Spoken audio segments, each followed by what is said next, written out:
Isa wala ka mo ka rider, o mahilig lang maglagaw.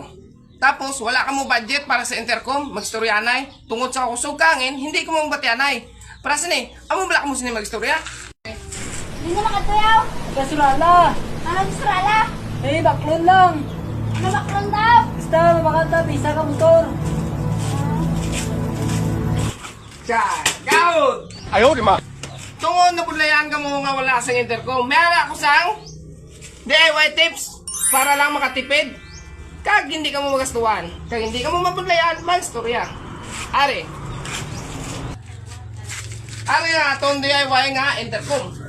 Pakita nyo man, naka-direct na niya nga itong host, pato siya nga talinga kagiya nga.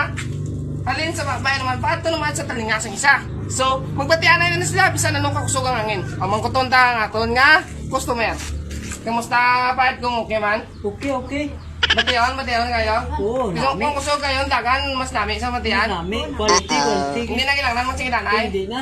Bisa nila lang. Pwerte na kapabor natin ng intercom. Para lang sa mga pigado. Huwag sa mabakal sa intercom. Damat kid, damat. Lantawa. Pwerte ka itik. Sa 20 pesos mo may intercom ka na, magbatianay na ka mo. Hindi na mo mabudla yan. DIY tips.